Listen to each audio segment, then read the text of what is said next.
Perhaps this is one feature in Perplexity that many users didn't know. Basically, you can search anything on this platform, but your history won't be recorded and it will be automatically deleted within 24 hours. So if I go to library right here, there is no history whatsoever. It's not that I deleted my history.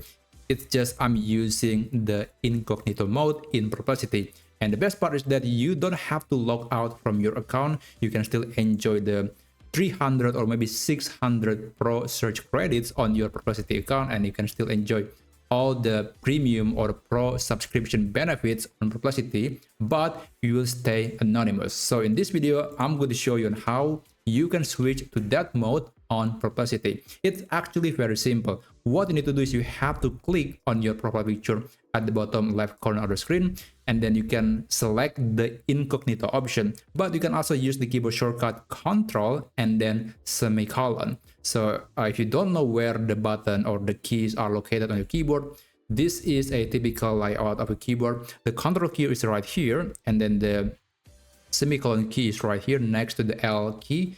If you're using Mac, then it's going to be the Command key right here, and then you can press both keys at the same time.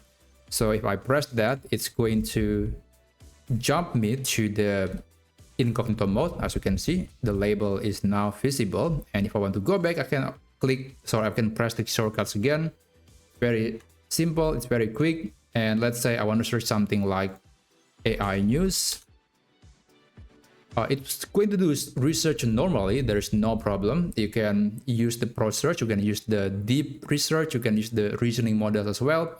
But if I go to library, it's nothing. There's no history at all. If I exit the incognito mode, there is still no AI news keyword that I use on my previous prompt. So that's one benefit of using this particular mode. And if I go back to the incognito mode again, if I press Control and then colon, there is no history. So I couldn't access the previous URL, the previous thread that I created earlier, unless if I copy the link first, but I didn't do that. So basically that thread was missing. Now you might be wondering, does this feature available in the mobile version of Perplexity? Well, unfortunately it is not. As far as I know, this is only available on the desktop web version. So maybe they're going to release that in the future, but at the moment it is only accessible on the desktop version. But anyway, if you find this video to be helpful, then please consider subscribing to this channel, and I'll see you on the next video. Take care.